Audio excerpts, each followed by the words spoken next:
queridos amigos, que a paz do Cristo esteja em nossos corações. Eu me lembro,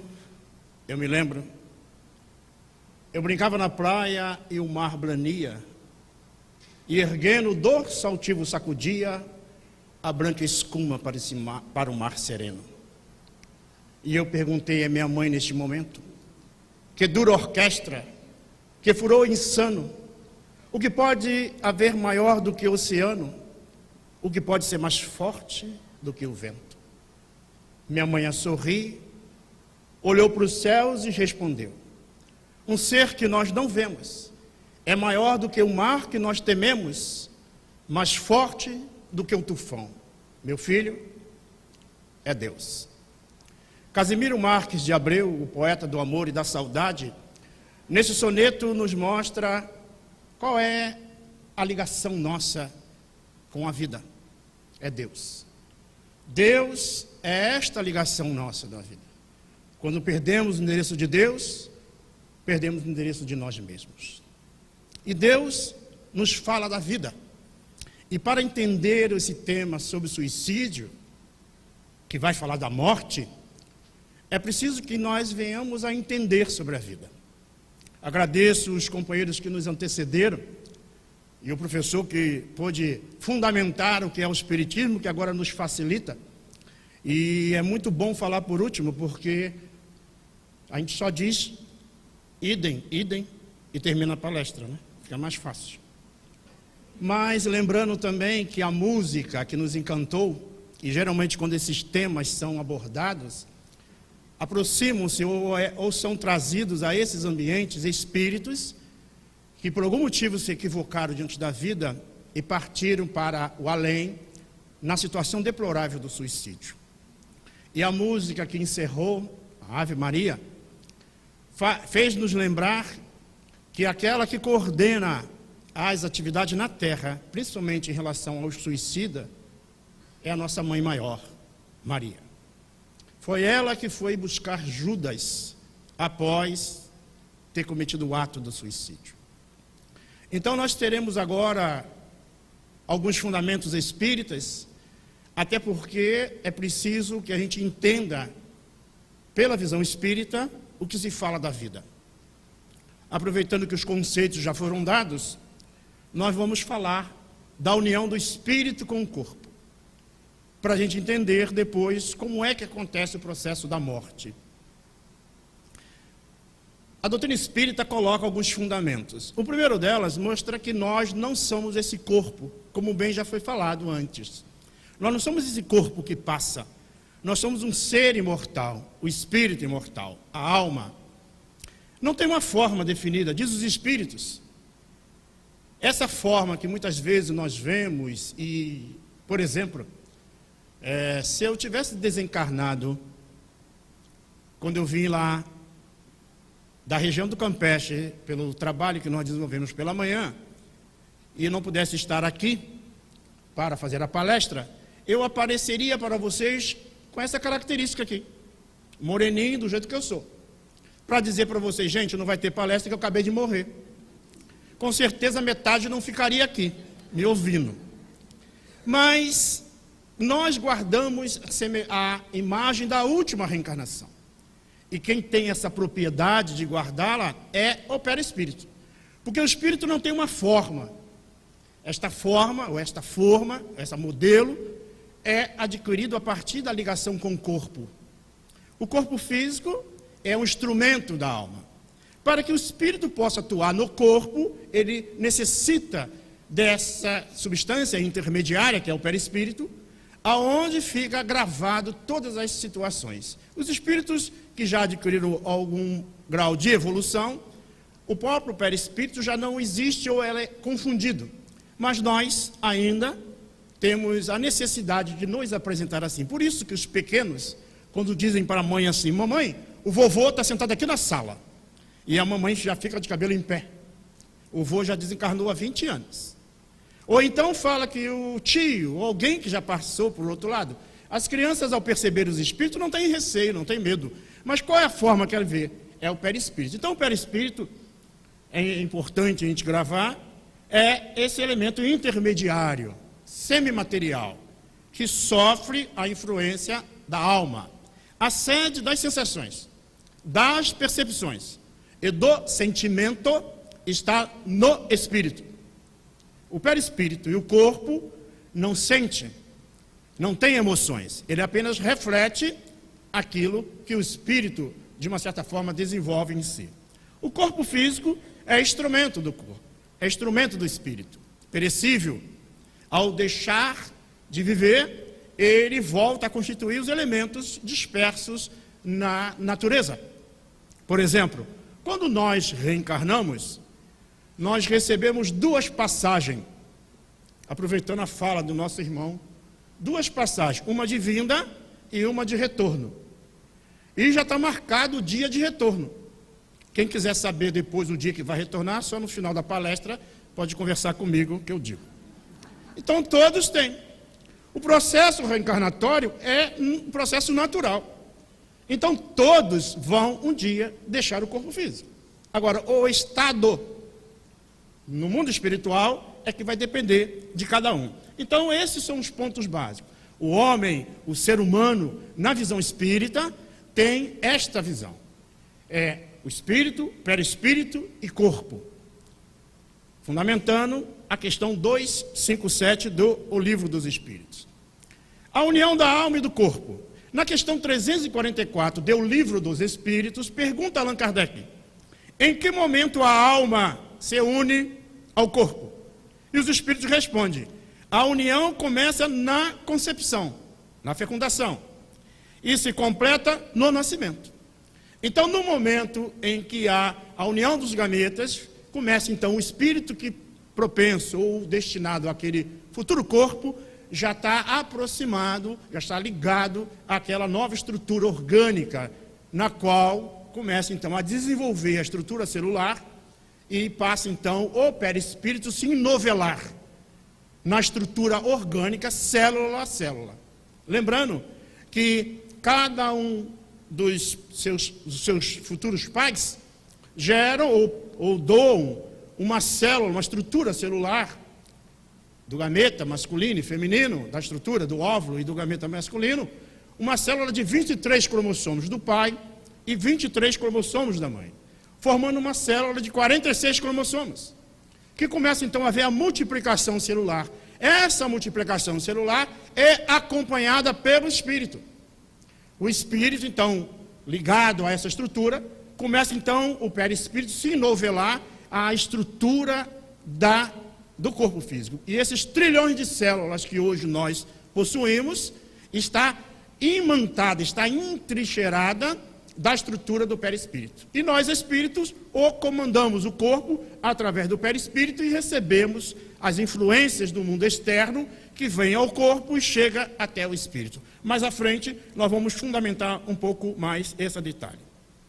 Desde o instante da concepção, o espírito designado para habitar aquele corpo, a ele se liga por um laço fluídico.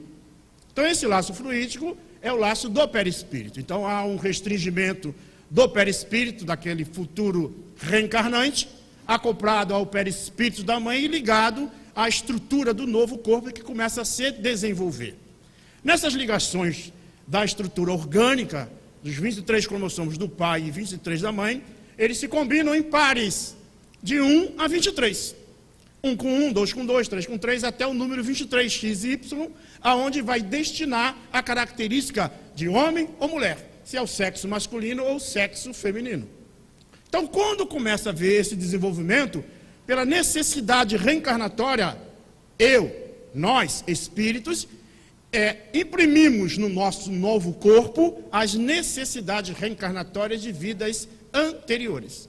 Por isso que há então a disfunção orgânica, a má formação congênita, gerando as deficiências orgânicas no corpo físico. Então, quando acontece esse fenômeno, que nós vamos ver mais à frente, é o próprio espírito que o provoca. Vamos analisar aqui a reencarnação de Sigismundo, que é descrita no livro Missionários da Luz, de André Luiz, na psicografia do nosso querido Chico Xavier. É o caso da Raquel, esposa de Adelino, envolve-se afetivamente com Sigismundo, isso está falando da reencarnação anterior, mostrando então que houve um envolvimento. E o que acontece? Sigismundo, sedutor de Raquel, mata o seu esposo em duelo, tira a vida do esposo de Raquel. Adelino, infeliz marido, traído por Raquel, é morto pelo rival. Essa é a cena que aconteceu numa determinada reencarnação. Depois eles se encontram no mundo espiritual, nessa região chamada umbral. Desencarnaram, cada um por sua vez, sob intensa vibração de ódio e desesperação, padecendo vários anos em zonas inferiores. Então, devido ao grau de comprometimento uns com os outros, gerou esse ato de sofrimento. A morte física, na realidade, não é um banho milagroso, que converte maus em bons, ignorantes em sábios, de um instante para outro. Então, do jeito que nós saímos do corpo físico, nos mantivemos no plano espiritual. Eu acredito que vários de vocês devem ter assistido o filme Nosso Lar. Quem assistiu? Assistiram o filme Nosso Lar, e naturalmente o filme demonstra muito bem essa região chamada umbral. E é interessante, após o filme, na nossa casa, alguns companheiros conversando, muitos disseram assim: meu Deus, Sidney, assisti o filme Nosso Lar, eu descobri que o umbral espírita é pior do que o inferno católico. Que o inferno católico é bem mais tranquilo, né? E aí tem a companheira nossa lá que disse: olha, eu não tenho medo do umbral. E aí todo mundo ficou curioso, porque estava todo mundo já assustado, né? Ela disse: não, primeiro que a lama no umbral é medicinal, acaba com as rugas. E segundo, que chegando no umbral você vai ter gente conhecida. Então, se ele está por aí, está todo mundo lá, não adianta. Então, por que nós temos que passar por essa região? Pela nossa necessidade ainda evolutiva, pelo grau de evolução que nós nos encontramos. Por exemplo, nós produzimos diariamente 96 mil pensamentos, sendo que 92 mil é pensamento à toa, sem lógica, sem base, pensamento desequilibrado. E quando saímos do corpo, nós levamos essa carga vibracional conosco e precisamos desgastá-la, precisamos nos sair desse novelo fluídico que nós mesmos criamos. E essa passagem nessas regiões, que há muito tempo a igreja a determinou como inferno, e Allan Kardec no livro Céu e Inferno, já citado aqui, ele desmistifica a ideia de inferno, céu e purgatório, para mostrar que essa visão do Espiritismo vem trazer uma nova percepção, um novo paradigma para a humanidade, para desconstruir pensamentos arraigados ainda no pecado ou numa estrutura mental de punição, que leva a esses quadros psíquicos que levaram a esses temas anteriores e até o quadro do suicídio, como aconteceu, por exemplo, com o espírito que jogou da torre, que está lá registrada, né, no livro Céu e Inferno. Com 67 anos de idade, ele se lança da torre Francisco para nas pedras, e ele fica durante 6 anos percebendo a mesma cena, se jogando e o corpo se arrebatando nas pedras. Então ele sofreu durante 6 anos, até que numa comunicação ele pede ajuda. Então está descrito lá no livro Céu e Inferno. Então Allan Kardec ele vai mostrar essa realidade. Então o umbral não é tão ruim assim não. Se a gente vai encontrar o povo lá que a gente conhece, então, né, só temos que avançar. O tempo que vai ficar no umbral depende de cada um. Tem uns que ficam algumas horas, tem alguns que ficam alguns dias, tem alguns que ficam algumas semanas, tem alguns que ficam alguns meses, tem alguns que ficam alguns anos, e tem alguns que ficam alguns séculos, dependendo do grau de comprometimento da alma consigo mesmo. Como a lei divina é uma lei de amor e misericórdia, dá oportunidade a todos, sem exceção. Não existe o sofrimento eterno, a dor eterna. É para o espírito que assim o vê. Mas, à medida que ele, o espírito, entende o mecanismo divino, ele terá nova oportunidade através da reencarnação, um dos princípios da doutrina espírita já visto. Cada ser está ligado por um impositivo da atração magnética ao círculo de evolução que lhe é próprio. Então nós somos atraídos de acordo com o nosso grau evolutivo. Então a reencarnação de Sigismundo. Sigismundo voltará à vida física, a situação assim exige, e a necessidade do resgate. E aí nós temos Raquel e Adelino, novamente agora reencarnado, que receberão Sigismundo como filho. Então vejam, o algoz do passado, o assassino do passado, retorna agora como filho. Então imagine aquele vizinho que você não gosta muito dele. Você mora num prédio, você não gosta muito do vizinho, e geralmente Deus é tão bom que quando você não gosta de alguém assim, Deus bota para morar no mesmo andar de preferência que o teu. E na hora que você sai de casa, e ele também sai para pegar o elevador, você finge que não vê. E esquece alguma coisa, até não esqueceu nada, até volta para tentar, né, só para não descer no elevador com ele. E aí, quando vai para a reunião de condomínio, então, o que faz? Coloca a cadeira de costa para o vizinho, porque você odeia aquela criatura, nem pensar. Bom, o tempo passa, o seu vizinho é um espírito, não sei se você sabe disso, mas você também é um espírito, o tempo passa, você desencarna, ele desencarna, e você reencarna novamente, e aí constitui a família. Você encontra aquela que tu se apaixona, constitui a família, e depois nasce aquela coisa maravilhosa, bochechinha rosada, que o pessoal gosta de apertar, né? Tira foto, coloca no Face, dá vida por ele. Da minha turma lá nasce meio cinzinha, mas de vocês nascem, né, bem vermelhinho, aquela coisa maravilhosa. E aí imagine você andando com aquela coisa linda, né, dando uma vida por ele, e alguém diz aí, sabe quem é esse aí? É ele mesmo. Voltou. E aí você olha assim, e aquele amor de mãe, aquele amor de pai, apaga o erro do passado. Foi isso que Jesus disse. O amor cobre a multidão de erros, de pecado.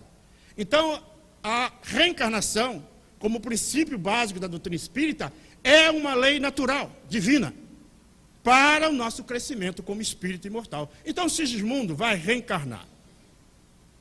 A reaproximação dos antigos adversários e santificação do sentimento. Vejam para que ele vai reencarnar. Para ver se ele melhora, né? Preparação da união da alma ao corpo.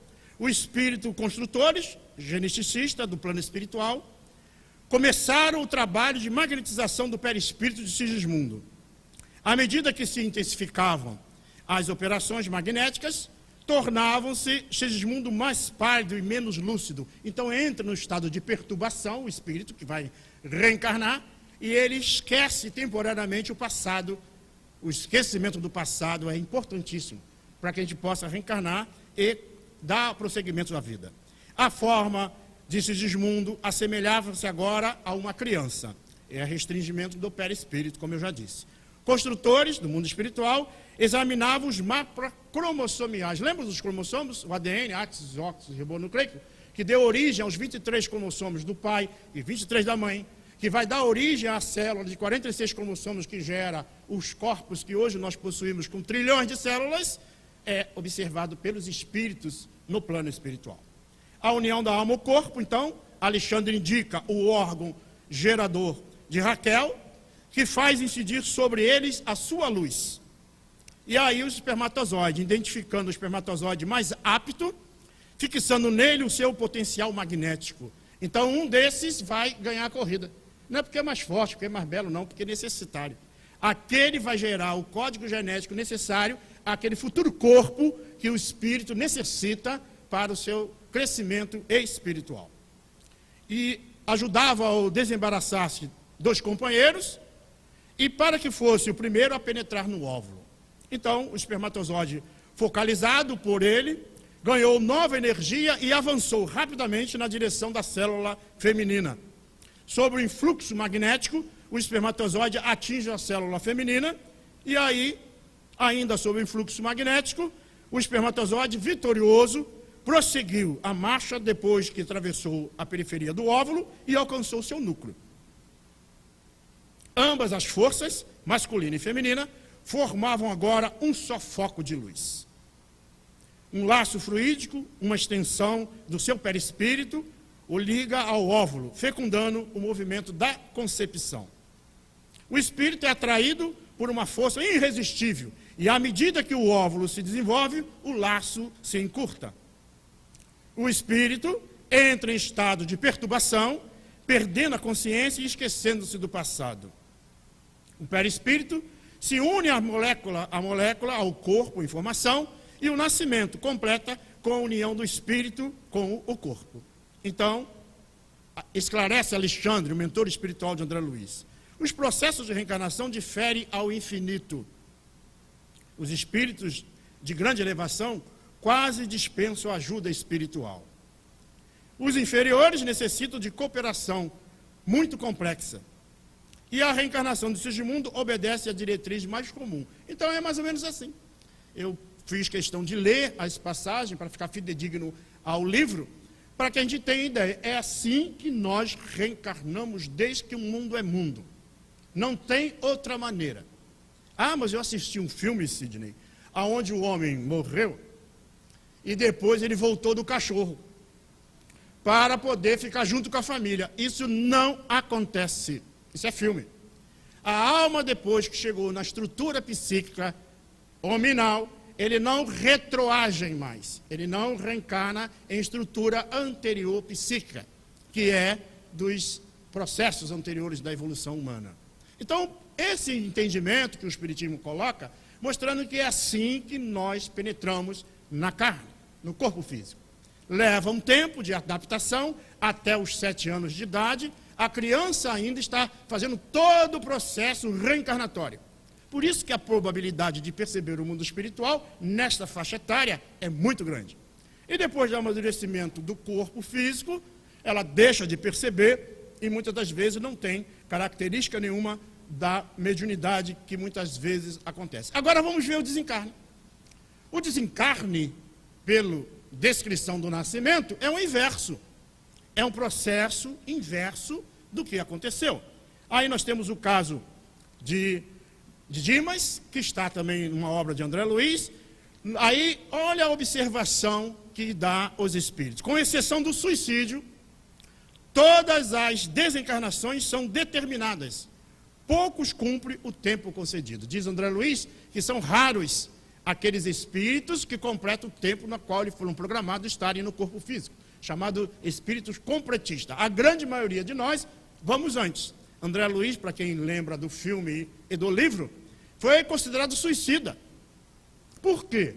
Porque além de não ter cometido suicídio, que ele dizia que não, mas a sua atitude de ficar tarde das noites bebendo nos bares, com comportamento desajustado na área do comportamento sexual e tudo mais, gerou uma deficiência orgânica que abreviou a vida. Muitos de nós, às vezes, pela glutonaria, comer além do necessário, né? Atitudes mentais, bombardeios mentais, começa a se autodestruir e diminui naturalmente a possibilidade. Chega no plano espiritual, considerado teoricamente alguém que abreviou a vida. São raros os que conseguem completá-la. Então, a pessoa observada é Dimas, de 50 anos, é um médium espírita. Causa da magnetização, promover o desencarne de Dimas. E aí nós temos as questões, os espíritos que vão trabalhar nesta magnetização. A residência onde é? Na casa de Dimas, numa cidade brasileira.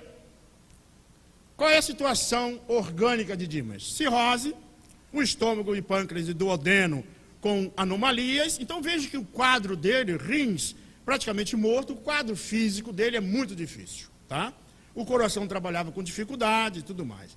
E a esposa do médium mantinha-se firme ao seu lado, emitindo forças mentais de retenção amorosa. Então ela, por perceber que o esposo já estava em processo de desencarnação, ela o retinha magneticamente, não deixando que ele desencarnasse. Muitas das vezes nós fazemos isso de uma forma inconsciente. São forças retentivas de amor, que a gente não entende que é uma necessidade do outro partir para uma nova etapa da existência. Que prendia o moribundo em vasto emaranhado de fios cinzentos. Então, magneticamente, ela não permitia o desencarne dele. Aí, o que o mundo espiritual faz? Jerônimo pontuou o bondoso e explicou: nossa pobre amiga é o primeiro empecilho a remover. Improvisaremos uma melhora, né, temporária, para poder... Lembram a melhora da morte, que muitas vezes acontece?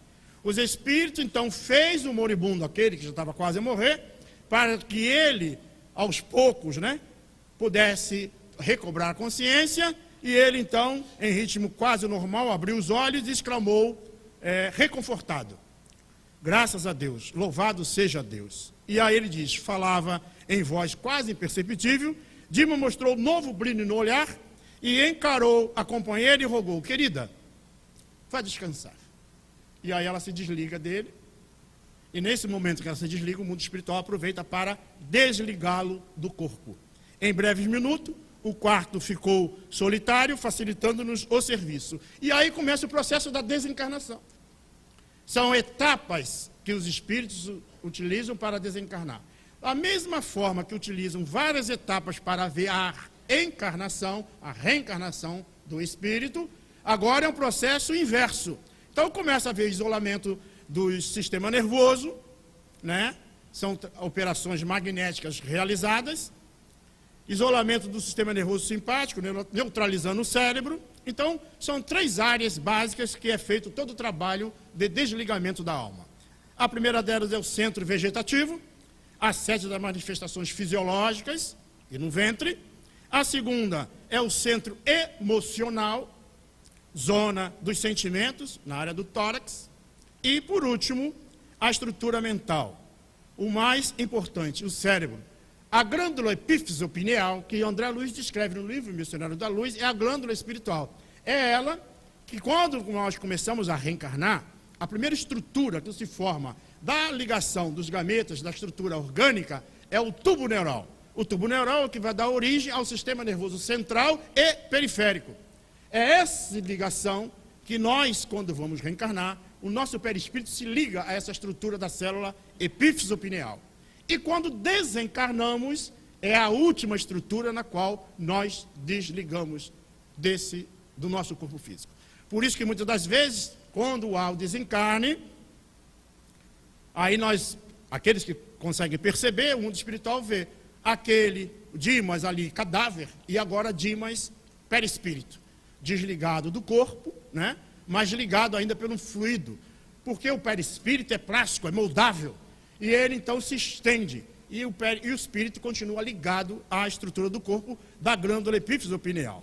Muitas das vezes, esse cordão fluídico deverá permanecer até o dia seguinte, no velório. Às vezes, permanece, durante o tempo, o espírito ainda permanece ligado, embora o corpo não tendo mais vida. E depois ele, então, é desenlaçado, cortado pelo mundo espiritual. Vejam que aí é uma desencarnação normal. E aí, o esclarecimento, né, de Jerônimo, a libertação final, será no dia seguinte, e aí ele começa a perceber tudo que ele viveu na existência, uma percepção das cenas, como se passasse rapidamente num flashback da sua existência, da vida, tudo que ele viveu. É assim que funciona, pelo processo normal. E depois, naturalmente, o espírito é levado, ou ele leva ao estado de percepção do mundo espiritual. Diz os espíritos que esse processo é o processo de uma desencarnação normal. É assim que ocorre com todos. Aí vocês poderão perguntar, mas no caso de uma desencarnação através de um acidente, muitas das vezes ocorre dos espíritos auxiliar aquele que desencarna numa situação dessa, ou o espírito sofre a consequência, e aquela consequência da disjunção do corpo físico. Muitas das vezes, algumas situações onde se coloca, né, o comportamento desajustado do espírito, ele sofre a consequência disso. Aí outros poderão perguntar, mas Sidney, e no caso do corpo ser cremado, como é que fica? Eu sempre aconselho as pessoas a se desprender já do corpo. Porque na hora que for para o crematório, né, o corpo tem dificuldade. Então aproveita, já se desliga logo do corpo, né? Porque a gente fica tão preso ao corpo. Vendo uma reportagem, pouco tempo, quando o Facebook, o WhatsApp ficou trancado aí, né? Foi uma maravilha. Muita gente se encontrou, porque ninguém se encontrava mais. E aí, o que aconteceu? Vendo a reportagem, achei estranho a colocação de uma pessoa. Eu fico sem tudo, menos sem o celular. Então, tem muita gente presa ao celular. Eu vim dar um aviso. O celular não vai ficar. Ele não funciona, não tem operadora lá no plano espiritual. Ele não vai funcionar.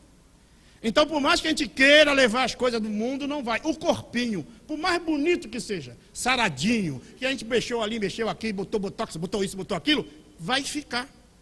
Então, se já essas coisas vão ficar, é bom já se preparar. O que realmente nós levamos daqui? Nada que é de uso do corpo. Tem gente que ficou triste, né? Só levamos aquilo que é de uso da alma. Que o nosso irmão já disse algumas coisas aqui para nós. A inteligência, o conhecimento e as qualidades morais. Isso nos pertence. O que é do corpo vai ficar. Divaldo Pereira Franco, numa das suas palestras, narra que uma senhora muito rica colocou no testamento: quando eu morrer, eu quero ser enterrada com um belo carro que ela tinha. Ela tinha um Rolls Royce maravilhoso. Até para falar é difícil. Mas era uma coisa maravilhosa. E assim fez. Quando ela morreu, pegaram o testamento e viram. Ela queria ser enterrada com carro e tudo. Compraram uma área maior no cemitério para poder fazer um mausoléu imenso. Pegaram o carro, colocaram ela muito bem maquiada, com a melhor roupa que ela tinha, sentou no primeiro banco do carro, levaram até o cemitério o carro e colocaram no mausoléu. Diz Divaldo Franco, até o cemitério ela foi de carro, depois foi a pé mesmo. Porque não tem jeito. Nós não vamos levar nada que é de uso do corpo. Então, se isso é uma verdade, eu começo já a me preparar. Então, se eu coloco lá para a minha família que eu quero ser cremado, por uma questão até de higiene, de saúde, para a humanidade, né? É necessário, então, que eu já comece a me preparar. Mas só que o Espiritismo dá um outro esclarecimento. Fica tranquilo. O perispírito não pega fogo. Tá? Não pega fogo. Aquela questão lá do inferno, que pega fogo, aquilo lá é da igreja. No Espiritismo mostra muito bem. Agora, depende do teu grau de ligação com o corpo. Há espírito que descreve: sinto os vermes roer o meu corpo. Não é o perispírito que está dando verme. Não é o espírito que dá isso. É o corpo físico. Como eu estou ligado ainda emocionalmente ao corpo, eu tenho as sensações. Não é realidade. É sensação. Por isso que precisa ser orientado. Então é um trabalho que nós fazemos. Mesma coisa a doença. Por exemplo, o câncer. As doenças terminais do corpo físico, o espírito não é Down, não é perneta, não é canceroso. O espírito não tem Alzheimer. Quem tem essas deficiências é o corpo físico. Então, quando vamos para o plano espiritual, nós vamos manter o estado mental desequilibrado que nós tínhamos antes, ou de saúde. Então, por isso que Divaldo, já há anos, ao terminar a sua palestra, ele sempre termina com o poema da gratidão. E o povo fala assim: mas esse poema de novo. Mas o Divaldo ali está dizendo uma verdade, esse poema da gratidão, de Amélia Rodrigues. Aquele que não fala, voltará a falar. Aquele que não vê, voltará a enxergar. Aquele que não anda, voltará a andar. Mostrando que a vida continua e nós somos espíritos imortais. Essa é a beleza do Espiritismo, que dá essa visão para nós. Agora, na questão 944, pergunta Allan Kardec: temos o direito de dispor da nossa vida? E aí os espíritos respondem: não. Só a Deus assiste esse direito. Então não temos direito de dispor a vida. Só a Deus. Porque quando nós temos um ato contrário à nossa própria existência, nós estamos indo contrário às leis divinas. Portanto, o suicídio é ato de suprema rebeldia à vontade de Deus. Então, quando eu atento contra a minha própria vida, eu estou tendo um ato de rebeldia perante as leis divinas. Tipos de suicídio: o direto, que há intenção e é premeditado, e o suicídio indireto, que não há intenção e é provocado por abusos e intemperanças mentais e físicas. Então, a bebida, o cigarro, o desequilíbrio, comportamento moral, a intemperança, atos que nós mesmos provocamos para nós mesmos. Então, é considerado suicídio essas duas situações. Lembrando que no quadro dos suicídios, da análise feita de algumas situações de suicídio, verificou-se que os indivíduos masculinos, o ato de suicídio, quase todos levam ao óbito, porque eles utilizam mecanismos muito mais agressivos, de se jogar de altura, de usar uma arma, de se jogar embaixo de um carro. Já na estrutura feminina, na estrutura psicológica feminina, nos corpos, que parte mais para o ato de suicídio, é o uso de barbitúricos, de comprimidos, e geralmente se vai o ato de fazer e a pessoa consegue se salvar. Então a probabilidade de salvar é mais propenso à mulher. Então esses detalhes, a própria estatística hoje já vem mostrando essas características, embora as situações estão bem se ajustando, né? Pelo comportamento humano que está bem atrapalhado. Qual é o mais culpável? O direto ou o indireto? A culpa é proporcional à intenção, à consciência da prática do mal.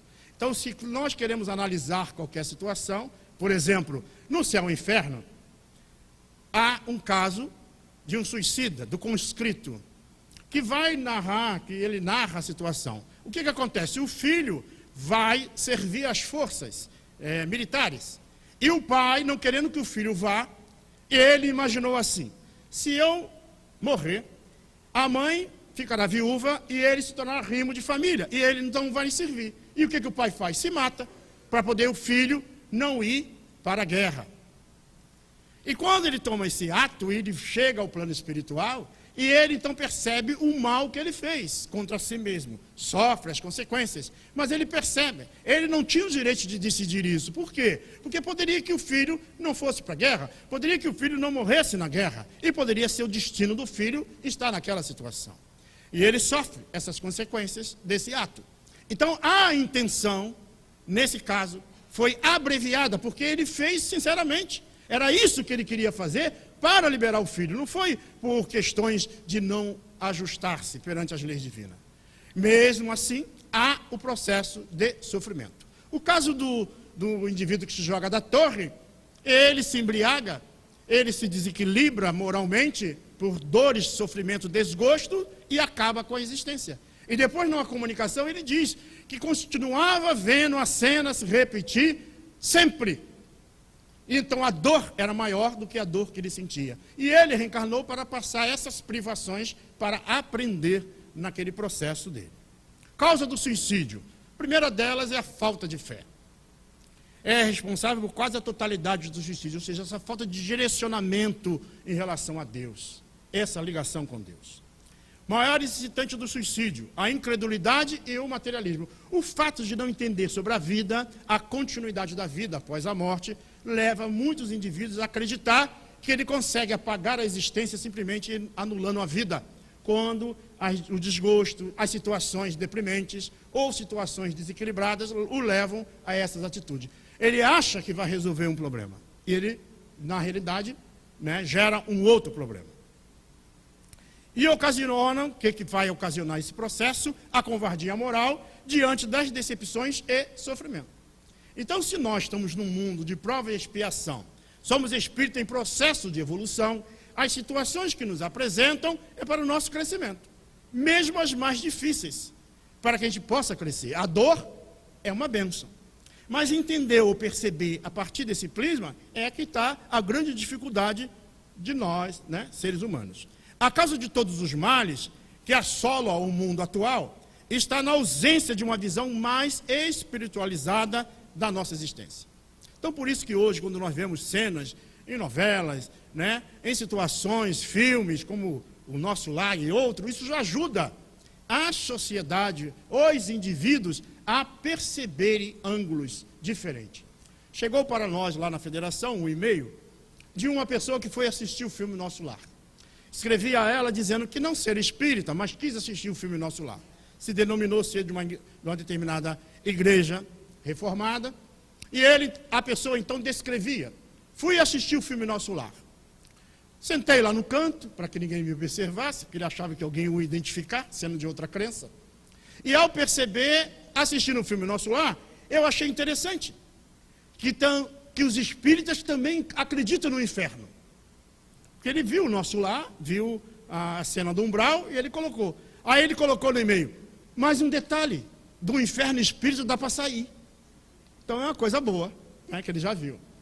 Porque não sei se vocês sabem a história do inferno, que é uma visão pagã, que a igreja pegou para ela. Na visão pagã, esses lugares de sofrimento, havia uma criatura lá que cuidava para o povo não sair de lá.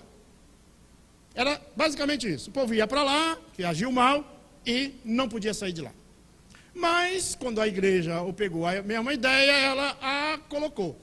Aquela criatura que está lá cuidando para ninguém sair de lá, também, de vez em quando, dá uma volta por aí para levar mais gente para lá. E aí a coisa complicou mais. Então, havia dois destinos, ou o céu ou inferno. Era isso, está lá na teologia católica, que Santo Agostinho colaborou bastante com isso no início, né, da nossa era. Mas aí mostra, nessa visão, que no ano 500 e alguma coisa, alguns estudiosos, alguns homens influentes da igreja disseram, não dá, pelo meus atos eu vou para o inferno, já está determinado, ou se eu tenho que ser bonzinho, não dá mais para ser bonzinho, eu vou para o inferno, então tem que criar alguma coisa. Aí criaram o purgatório. O purgatório, então, dá para sair, dá para tu negociar lá e sair do purgatório. Mas essa é uma visão não espírita. Se nós pegarmos o céu e o inferno, Allan Kardec fala sobre esses detalhes, mostrando essa característica. Estão errado a teologia católica? Não, está correta, dentro da visão daquele grupo. Quando alguns santos, ao sair do corpo e descreveram o inferno como algumas santas, descreveram a partir do conhecimento que eles possuíam. Se nós, por exemplo, que temos a visão espírita, ao perceber o plano espiritual, vai ter a enxertia das nossas percepções de acordo com nosso entendimento. Se for uma pessoa de outra característica, como Dante Alighieri e outras. Mas o que eles estão falando? Do mundo espiritual. E esse mundo espiritual é o mundo verdadeiro, da onde nós viemos e para onde nós retornaremos. Os quadros do mundo espiritual dependem do estado mental de cada criatura. Alerta: somos chamados para valorizar a vida, a compreender o sofrimento como processo educativo e reeducativo da nossa personalidade. Então, conviver de novo com as mesmas situações, né? Vou fazer uma pergunta. Nosso companheiro fez algumas, né? Vou aproveitar e fazer também. Eu estou querendo me programar para a próxima existência e eu gostaria de saber quem é que pode me receber como filho na próxima vida. Opa, 1, 2, 3. Por gentileza, no final me dê um nome, e-mail, telefone, porque vou procurar na próxima encarnação você. Já tem gente falhada pelo estado inteiro.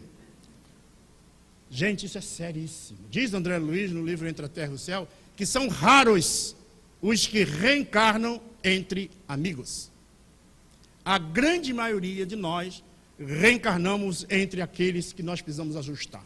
Somos atraídos magneticamente. Há um doce encantamento, a gente fica apaixonado na primeira vista, e depois que casa, aí vê que casou com um e levou 10 para casa.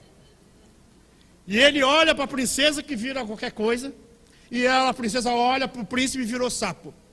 E aí ele não começa a entender nada. Ressuba do psiquismo passado e consegue não dar conta da emoção do atual. Então é muito difícil a gente entender isso. Mas ainda, pelo nosso estado evolutivo, vamos nos reencontrando para o ajuste necessário. Por isso que as reencarnações é um processo educativo. A família, o grupo social. Eu não pedi para reencarnar. Pediu sim, implorou até. Eu não queria nascer com essa família. Pediu. Ou então eu encontro aqueles lá, 45 anos de idade, dizendo assim, eu sou assim por causa do meu pai e da minha mãe. 45 anos de idade, não deu para se livrar disso? Não, ainda não. A culpa é do meu pai e da minha mãe. Então vejam, até a mãe pode ser culpada no início, mas depois a responsabilidade é de cada um. Ser feliz é responsabilidade individual. Eu fico na dor se eu desejar. Ou mudo o meu quadro mental, emocional, e aí eu passo então a interferir no meu corpo físico, nas células, gerando saúde, naturalmente com as técnicas apresentadas anteriormente pelo nosso amigo, que vai auxiliar. Mas nós, como espírito, temos a capacidade de gerar energias positivas. Mens sã, corpore sã. A mente sã, o corpo sã. Consequência do suicídio: desapontamento. A vida não se extingue com a morte. Então, outras consequências, como nós falamos, não são idênticas. As mais comuns são localizar-se em regiões de sofrimento, que essas regiões chamadas umbral, que se você fosse católico, você veria como inferno, ou da igreja está determinado que o suicídio não tem mais jeito nenhum, mas no espiritismo todos terão oportunidade novamente. Tormentos, recordações, pesadelos, acusações, visões, ou seja, distúrbio psíquico emocional de todas as ordens. E muitas das vezes, quando retornamos ao corpo físico, geramos essas deficiências para aquele processo reencarnatório que eu já descrevi no corpo físico, gerando então as depressões, o estado de ansiedade, as esquizofrenias e outros quadros maiores que nós de uma certa forma, lesamos a estrutura do nosso perispírito e, quando reencarnamos, o corpo coloca para fora aquilo que está desarmonizado por dentro. O corpo, então, serve de dreno do espírito. Lesões no perispírito, como nós já falamos, e aí, em muitas repercussão dos efeitos da decomposição. Então, há espíritos que descrevem, sinto os vermes roer o meu corpo, mas ele tem apenas sensação do fato. A maioria, apesar de haver feito coisa inútil, então perdeu a oportunidade, percebe que não morreu, continua vivo. Todos, expiação da falta cometida, ou seja, cometer um ato contrário às leis divinas vai ter que se ajustar, independente de ser ou ter a teoria, conhecer o espiritismo ou não. Por quê? Porque as leis divinas são as leis naturais. O espiritismo faz parte do conhecimento natural, não é um privilégio nosso dos espíritas. Na questão 798 do Livro dos Espíritos, Allan Kardec pergunta: o espiritismo se tornará uma crença comum? E os espíritos dizem que sim, e marcará uma nova era na história da humanidade. Mas não significa dizer que todo mundo vai ser espírita na Terra.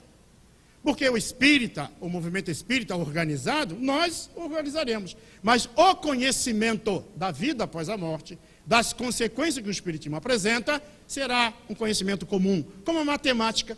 Todo mundo utiliza. Católico, espírita, budista, ateu, todo mundo usa, até porque tem que saber contar hoje. Então, da mesma forma, o conhecimento espírita. Quem hoje detém o maior número de informações, inclusive literatura suficiente, é o espiritismo. Mas, em um dado momento, esses conhecimentos vão ser ampliados para toda a humanidade. Suicídio, desastrada fuga, é o ato de aniquilamento, situando-se como uma porta falsa, em que o indivíduo, julgando libertar-se dos seus males, precipita-se em situação muito pior. O perispírito, nas futuras reencarnações, então, o corpo vai gerar, vai plasmar no corpo físico, nesse novo corpo físico, o perispírito vai plasmar no corpo físico as deficiências. Quais são as deficiências? Mutilações, surdez, cegueira, câncer, mudez, loucura, e vai por aí afora. Então, esses quadros muito difíceis, que a psicologia e a psiquiatria não conseguem entender, está erradicado no próprio ser.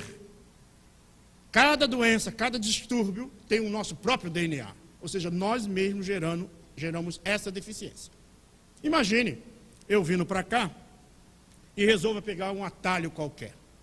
Nesse atalho que eu peguei, eu não quero nem saber o que vai acontecer. Imagine, eu peguei um atalho com uma caixa de taxinha na mão, jogando taxinha para trás. E vou pegando o atalho e vou caminhando. Aí alguém me vê entrar naquele atalho, lá vai o Sidney, eu vou atrás dele. E não sabe que eu estou jogando taxinha no caminho. Aí eu vou andando. Quando chego lá na frente, eu me arrependo. Puxa, o pessoal está me esperando. Então o que eu vou fazer? Vou voltar. Eu volto pelo atalho que eu abri. E o que eu vou encontrar pela frente? Elas mesmas, as taxinhas. Quem jogou? Foi Deus? Foi alguém? Foi eu mesmo. Aí eu tenho que tirar as taxinhas do caminho para não furar meus pés. Só que aquele que me viu e gosta de mim, seguiu e está lá com um dedo furado, cheio de gangrena, dizendo: agora, quando ele voltar, ele vai ter que me ajudar. Então, entendeu por que a gente nasce em família? É para tirar a taxinha do pé do outro. E quando o outro reclama muito, porque foi muita taxinha. E tem gente que abandona, não quero mais, então vai pegar de novo, depois mais na frente. Tem uma senhora que, ao desencarnar, chegou no plano espiritual e os espíritos perguntaram: e aí, como é que foi a vida? Foi difícil. Aquele homem foi difícil viver com ele. Eu fiz de tudo, aguentei até o fim. Mas foi. Ainda chora um pouquinho e tal. Aguentei. E aí aquele que a recebe no plano espiritual, bom, então tudo bem. Então até agora você aguentou. Agora tem que voltar para amar. Enquanto não amar, não liberta. Tem que voltar? Tem que voltar e amar. Vai amar como puder. Como filho, como irmão, porque todos nós somos filhos de Deus. Não tem como guardar ódio. Tem gente que fica assim: eu estou ressentido. Depois fica doente, não sabe por quê. Por que está ressentido? Quanto tempo? Há 15 anos. Por quê? Não sei por quê, mas que eu estou ressentido, estou. Porque às vezes a gente é mórbido, uma situação mórbida, de gerar dor, gerar sofrimento. Então, as situações que nós nos encontramos é uma situação para nos libertar. Então, aquele que muitas vezes nós o prejudicamos, vamos reencontrar de novo no caminho. Talvez com mais dificuldade, com mais dificuldade de compreensão e tudo mais. Então, há um processo natural de ajuste. Vamos analisar rapidamente agora um caso de suicídio. Porque nós vimos uma morte natural. O espírito se desprendendo pelo processo natural. Nós vimos reencarne natural. Agora, a morte pelo suicídio, que a pessoa faz um processo de abreviar a vida antes do tempo, ela continua imantada ainda a estrutura orgânica e há todo um processo de sofrimento. Então, é o caso de Júlio, que vai, experiência vivida por Júlio nas 3 últimas reencarnações. As 3 últimas reencarnações de Júlio, na antepenúltima, reencarna como militar na Guerra Brasil-Paraguai. Então, a guerra que houve aqui da Tríplice Aliança, né, que o Brasil participou ativamente, e ele era um militar nessa guerra. Olha a atitude dele. Seduz a esposa de seu melhor amigo e depois é traído por ela. Porque ela tinha um comportamento desajustado e ele é traído por ela. E aí o que ele faz? Ele então toma, né, sorve grande quantidade de veneno, mas sobrevive à intoxicação. Então, quando ele toma o veneno, toda a região, né, da traqueia, do esôfago, toda ela fica no corpo físico, ela fica, então, vamos dizer assim, destruída por esse veneno. Mas, mesmo assim, ele não morre. Depois, então, ele adquire extensa chaga na garganta e depois suicida-se nas águas de um rio. Então, o ato dele foi esse. Aí, o que acontece no plano espiritual? Na vida espiritual, e aí nós temos a justiça divina, pela consequência do seu próprio comportamento, sofreu muito carregando no corpo espiritual as moléstias que infligira a própria garganta, com consequência do suicídio, os pesadelos da asfixia. Então ele sofre a consequência daquilo que ele mesmo criou para ele.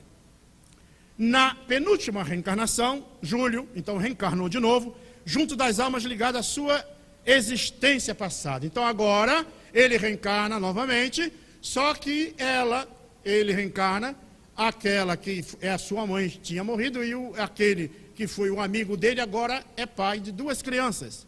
E ele contrai nova núpcia com quem? Com aquela esposa lá do passado que ele tinha seduzido. E ela então tem dificuldades com a criança, que já recebe ela pequenina. Mas mesmo assim, por uma necessidade de ajuste, ele é tragado pela água do mar e desencarna. Retorna ao plano espiritual, agora na estrutura infantil. E é acolhido nesse espaço no plano espiritual chamado lar da bênção. Sofria pesadelos, como se estivesse se afogando. Padecia de constantes dores de garganta. Ela agora na terra, engravida. E ele então vai reencarnar. No processo reencarnatório, quando ele começa a se ligar à estrutura do corpo físico, no perispírito da mãe, ela começa a sentir todas as deficiências que ela tinha provocado em vidas passadas dele, e ele, como espírito, transmitia para ela. Há uma afinidade fluídica. Por isso que, ao sentir dores e uma série de coisas, esse processo é uma ligação com o espírito. Renasceu novamente entre as almas ligadas ao seu passado, sempre mirrado e enfermiço. Só que nesta vez ele tem uma extensa ferida na garganta, desencarna na fase infantil com clupe, uma doença na época que fechava a traqueia, a respiração, e a criança não conseguia permanecer. E aí ele retorna ao plano espiritual, pela 3ª vez agora. Só que esse processo agora foi um processo natural, ou seja, o corpo tinha a lesão daquele que tinha cometido. Na espiritualidade, aguardou sem sofrimento o regresso ao mundo carnal, num novo corpo físico. Agora, o novo corpo não terá mais a deficiência. Por isso que o número de reencarnações será infinitas para cada um de nós, até que venhamos a saber utilizar esse instrumento que nós estamos ligados. Então, a doutrina espírita, ela mostra o ângulo de todas as situações da vida e da morte. Quando a morte é provocada, no caso do suicídio, há um desajuste, há um desequilíbrio da própria alma, que reencarnará em situações deploráveis. Nos diz Chico Xavier, se alguém ao cometer o suicídio atingiu a área, por exemplo, da fonação, poderá vir sem a capacidade de falar. Se atingiu a área da visão, pode vir sem a capacidade de perceber. E se foi homicida, tirou a vida de alguém, e depois foi suicida, pode nascer nos quadros da esquizofrenia. Significando dizer que todo o mal que eu faço, eu necessito reparar, seja com o outro, ou seja, a mim mesmo. Infringir as leis de Deus é um ato de extrema covardia moral da própria criatura. Certa feita, uma professora, ao pegar a primeira vez o ônibus para ir para a escola, que ficava um pouco do interior da cidade, ela percebeu que o caminho que o ônibus percorria tinha terras muito áridas, sem nenhuma vegetação. E ela foi para a escola, voltou, e o tempo foi passando, e os alunos começaram a comentar que a professora não era muito boa da cabeça, porque ela, de vez em quando, sentava na janela do ônibus e ficava dando tchau, e o pessoal olhava e não via nada. E todos comentavam, porque nós somos assim, comentamos com todo mundo, mesmo com a pessoa. E assim fizeram a escola. Durante várias semanas, vários meses, comentavam, ela é louca. E ela entrava no ônibus, tanto vindo da escola quanto indo para a escola, sentava na janela e de vez em quando ela botava a mão para fora. E de vez em quando ela botava a mão para fora. O tempo passou. E aos meses correram até que, ao chegar a primavera, começaram a perceber, tanto os alunos, outros professores, que aquele caminho que antes era árido, sem nenhuma vegetação, agora tinha flores diversas, borboletas, pássaros cantando, e todos se deliciavam ao olhar a janela. É que a professora, depois descobriram, que quando entrou naquele caminho pela primeira vez, ela quis, eu quero que esse caminho fique mais belo, não só para mim, mas para as pessoas. Então, cada vez ela comprava semente, colocava na bolsa e pegava a semente e lançava pela janela. Doutrina espírita, amigos, é a doutrina da responsabilidade. Nos dá o livre-arbítrio, que eu posso escolher um caminho, um atalho, jogar taxinha, complicar a vida das pessoas e depois ter que reparar e não reclamar. Ou posso jogar semente de flores diversas, embelezando a vida das pessoas. Essa escolha é que vai determinar a dor ou a tranquilidade em nossas vidas. Então, quando nós avançamos no conhecimento que a doutrina espírita nos apresenta, que nós possamos levar um pensamento de paz, de amor, àqueles que se equivocaram, acreditando que anularia a vida diante da dor do sofrimento, para que eles possam ter o lenitivo, como o caso daquele que se jogou da torre. Durante 6 anos padecia, e o que ele pedia? Somente que orasse por ele. A oração, o ato de pensar bem, de levar o pensamento a Deus em intenção a alguém que sofre, auxilia-o a diminuir a dor e o sofrimento. E Deus, com certeza, dará uma nova oportunidade de voltar a um corpo, talvez com deficiência, mas para que aprenda que o melhor processo de evolução é através da caminhada terrena. Terminara Jesus a prédica no monte. Nisso o apóstolo Pedro se aproxima e diz: Senhor, deve haver alguma ponte que nos conduza ao alto, ao céu, que brilha muito acima, conforme eu vi de tua própria voz. Sei que o reino do amor está dentro de nós, mas deve haver no além, o país da beleza, mais sublime em fulgor e grandeza. Onde esta ligação, Senhor? Onde este divino acesso? Jesus silenciou, como entrando em recesso. Da palavra de luz que lhe fluía a jorro, se curvagou a olhar pelas pedras do morro, e depois de cumprida a reflexão, falou ao companheiro: ouve, Simão, a ponte que imaginas existe para a vida soberana, mas temos que atingi-la pela antiga estrada humana. Como será esse caminho?